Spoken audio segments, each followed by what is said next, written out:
Everybody always asks, why do we have Christmas on December 25th? Wasn't Jesus born in the spring? You know, there were never sheep on the hills. There's all these conversations that go on about it. And there's very good reasons to believe that historically Jesus was not born on December 25th. But on the flip side of it, a lot of people say, well, this observance, this was based on, this is based on paganism, the festival of Saturnalia. I'm not going to get into the details, but it's not. That doesn't make any sense. Anybody that knows Roman history knows that Saturnalia is on December 22nd. And it's a 4-day festival. December 25th has no actual significance to Saturnalia. And then it's the festival of the conquering sun, and there's all these arguments. Let me tell you where it came from. The Germans love winter. It's really where it comes from. As Christianity extended from the Mediterranean, which if you've ever been there, you know that Christmas in the Mediterranean is not bad.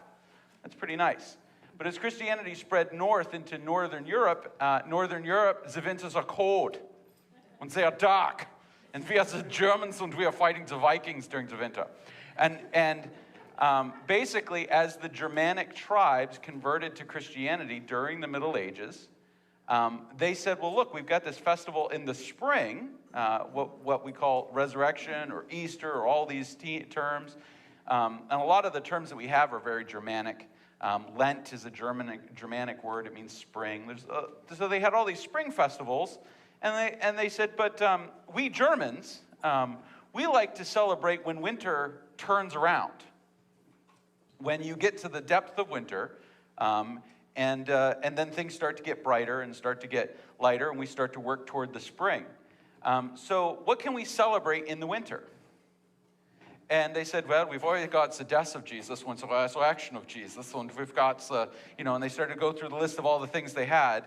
And they said, we don't celebrate the birth of Jesus. We don't celebrate the incarnation. So let's do that in the winter. And let's do it at the deepest, darkest part of the calendar. And if you know anything, the winter solstice is the equinox or solstice. Ariel? What? Solstice, right? All right, I got that right. The winter solstice is the shortest day of the year, the darkest day of the year, and if you live in northern latitudes, it's really dark. If you're from Florida or Texas, around here, it starts getting dark at like 2:30. You know, the further south you go, it's brighter. In fact, I have a friend of mine in New Jersey. He's like, it gets dark when? And I'm like, dude, you're only like 100 miles south of me. But they're west and the whole deal.